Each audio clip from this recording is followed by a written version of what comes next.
Well, congratulations on the film. I watched it last night and it's incredible. I mean, 1984 is one of my favorite books, so it was a real pleasure to watch. Well, thank you. So, when was the first time you read 1984 and what did it mean to you then versus what it meant making this film? Well, probably I read it when I was in school sometimes, maybe probably in France. And from where I come from, I come from Haiti, and I went to the Congo as a child. My parents were working there.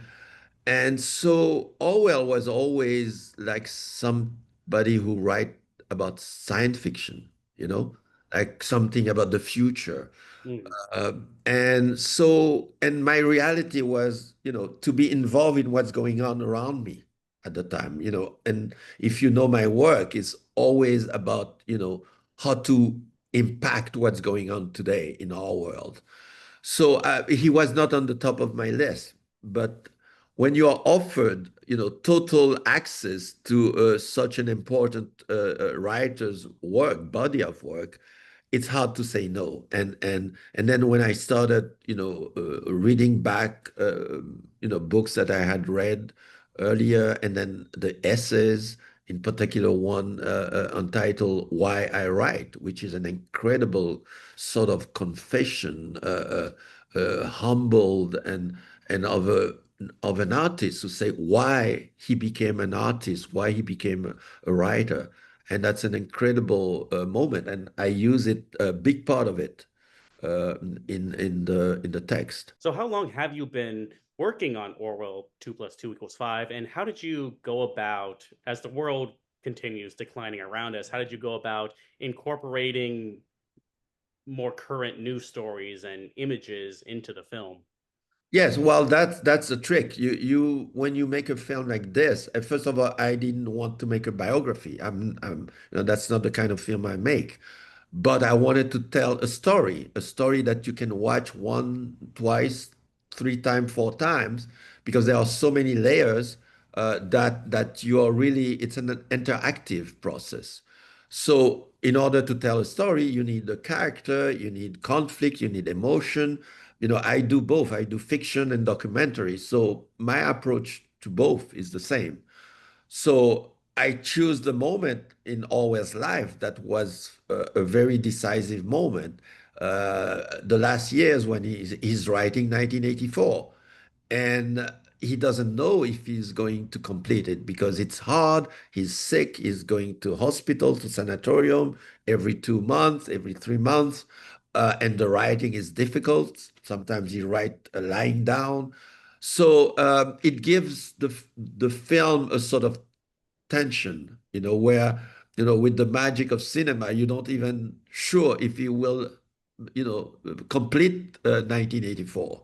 So once you have that core story, it's easier than to revisit the rest of the work, and because you don't lose your audience, you keep in a sort of vague chronology, and which gives you a lot of freedom to tackle all sort of subject and what is happening right now. And that's how you see how always work is so important, because it is universal, and its value is still as impactful today as it was when he finished it. Well, as you mentioned, the film largely deals with these writings toward the end of Orwell's life, and I'm curious if there were any passages from his private writing or any components of 1984 you wanted to explore in the film, but couldn't find the right avenue for whatever reason. No, there were, on the contrary, I had to be very selective, because there were so many things, and I had to at each time find the core element. Of course, the slogan, ignorance is war is peace. Those are things, again and again, that comes in the film. 2 plus 2 equals 5, which is the core definition, arithmetic definition of ignorance and bulliness and totalitarianism, where, Orwell said it itself, if you said, if Big Brother say 2 plus 2 equals 5, and you say, no, it's 4, Well, they will bully you, they will arrest you, they will try to bribe you. And he said mostly they are government or big corporation. That's in a nutshell our lives today, and resistant is to be able to say, no, I'm sorry, 2 + 2 = 4. You're not going to bully me into believing something that is totally wrong. But when the power says not only that, well, mathematics don't exist, science don't exist, that's an additional way to disturb you and to lose, your bearings and not know, where you're at, and you can't even start defending yourself. There's one oral quote I wanted to dig deeper with you about. It's the opinion that art should have nothing to do with politics is itself a political attitude. And my channel is through social media, TikTok and YouTube. And this is an attitude I see from a lot of viewers, the idea that they don't want film or books to be political. Whatever is on the surface is Yeah, what it is. yeah. Well, that's a false understanding of what political is. Political is your life. Mhm. You live in a society. You don't live alone. And if you live in a society, there are rules, there are laws, there are negotiation. It's something that if you stay away from it, other people will do it for you. That's the thing. There is not such a thing like I'm neutral. No, you're not. It's a political position you know and even democracy means that engaged and educated citizen take care of the matter of the city. It doesn't say individuals stay at home in their couch and tweet, take care of the matter. No, that's not what democracy is. Democracy has become a sort of consumer good. You buy it, you put it in your pocket, and you don't have to worry about it. No, other people will use it while you're sleeping at home, and that's a great tragedy right now. All my life, journalists sometimes say, oh, you are an engaged filmmaker. I said, okay, but that means all the others are disengaged. That's what it means. And my work, I see it as something natural. I have to be interested of what's going on around me. If I don't engage in the history in the making, or I do nothing, well, somebody else will do it in my place, and I might not be happy about what they do with it. And it's particularly interesting with this proliferation of AI art or like movie studios trying to push AI generated materials onto the masses, something that I feel like it would be art without substance. It is meaningless. There is no human behind it with a That's point of exactly view what that's trying Orwell to. wrote. He said, yes, in the near future, I wouldn't be surprised that, books, films, and newspaper are built like little puzzle. And he say, but I'm sure it would be rubbish, you know. Mm. And that's And a lot of it exactly is. where we are today. If you lose the very substance of work, of art, of journalism, which is the human being behind it, the soul behind it. It's just a product. If are we just making product? And by the way, that's how the press, cinema, and many other form of communication became, without taste because they resemble each other. Machine can make them. And we are going toward that with AI as well.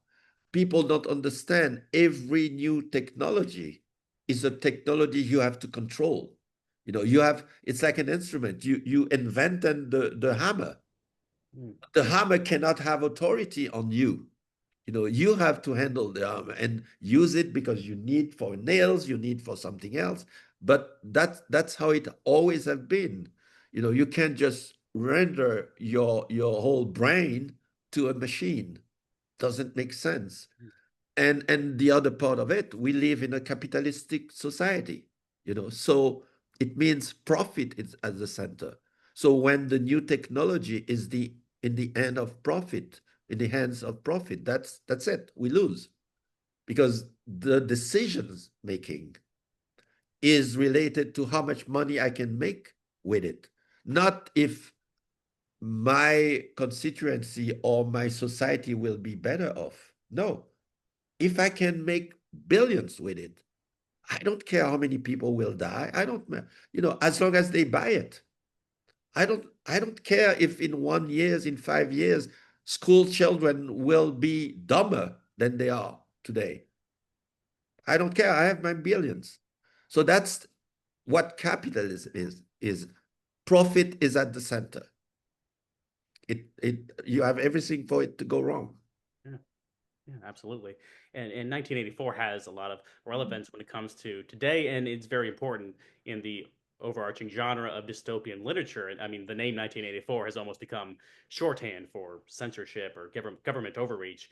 And I'm curious how you think 1984 relates to other works like Brave New World or We by Yevgeny Zamyatin, and why maybe it's stood out in the public consciousness, maybe more so than Yeah. some of these other works. Well, some of those work inspired Orwell as well. Um, and but the really big difference is that Orwell development and writing on that was a very organic process. He went through that, first as a young soldier in Burma, Myanmar today, meaning he have been as a imperialist, a colonialist soldier in a foreign country. So he have faced the other, you know, the one that we call refugees, illegals today, and he have put himself in their place, and he was the bully there. Then that changed him. He wrote about it, how he regret to have been there. And then the Spanish Civil War, where you have to imagine as a young person, you go in another country to fight for democracy and ready to die for it. He was shot in the how do you call the colon and almost died. So, and he said, after the Spanish Civil War, I knew where I stand. So those are determining moment in his life. And that's why for me, his writing was never about dystopia, like a future world. It comes out the analysis of what he was going through, the way power function. To have seen in Spain the Civil War, communists killing anarchists, Trotskyists, because Moscow have given the order. So people who were together in the fight, suddenly they are killing each other. So that absurdity, he went through it. He almost died for it. Mhm. So he understood how power functioned and how democracy functioned, etc. So that's why his writing is so powerful today as well, because he was inside the machine. And you've previously explored the works of James Baldwin and now George Orwell. Are there any other authors you'd be interested in making another film about? I still have a couple of films that I still need to finance. So, and I'm getting to an age that where I have to be careful Yeah. what I can chew.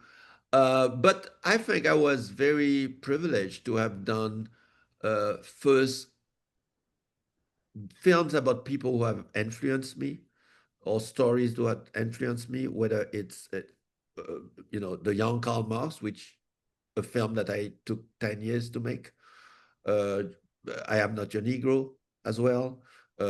Exterminate All the Brutes that I did for HBO, which is based on the book of, among others, Sven Lindqvist, a similar type of writer like Orwell, who went around the world in many countries, who felt at ease wherever he was, and that kind of rare communication with any person, because what he sees first is not your race, your gender, or whatever. He saw, another human being. And can we be friends or not? Do we have similarities or whatever? And those are people who always attract me because they are closer to my world, to my own experience.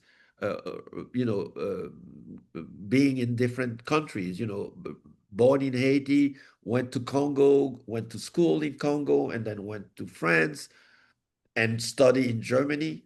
So all and in the US, I went to school in Brooklyn, New York. So all those things are part of my life. I can't choose, which one was more, but it taught me, how, the humor in Brooklyn is not the same in Congo and in France, in Germany. And contrary as what people say, there is humor in Germany. So and so that helps you have a multiple perspective. The same way when Baldwin went to France the first time, that was important for him to understand the United States. That's when he realized that he was American and what was wrong with that country.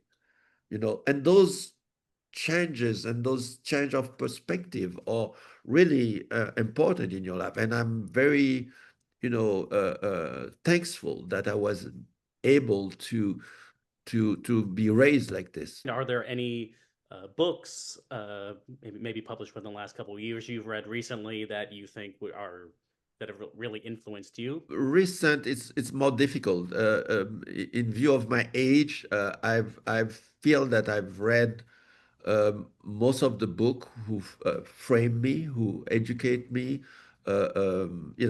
Baldwin to quote one. I read Baldwin when I was 16, and he changed my life. And because there's not so many, I would say, ground book that gives you a really very profound idea of what it is to be a human being, what it is, what is your relation with the other, whoever that other is, whoever his race, and even the craziness of race. A race, there is one race, the human race. That's it. But we are pushed to choose. We are pushed to build walls to, and Marx, he showed me what class is, what class distinction is, what difference is when you grow up in a poor family or in a rich family. The privilege that exists on that, and how society shape you in that sense. All those this for me are ground, knowledge that enables you to analyze wherever you are, whatever period you're living in, because like the capitalist society, it's a society that started. It was not always there. It started in the 19th century and is still on today. And if you analyze it, it functions with profit being at the center. Once you say you know that, you can analyze every government decision, every company decision. Like a company is capable to shut down a factory in a small town because they can make 1.10 more in Wall Street, and they don't care that they just killed a town and put 1,000 workers on out of a job. So when decisions are made solely on profit, everything can go wrong and will go wrong.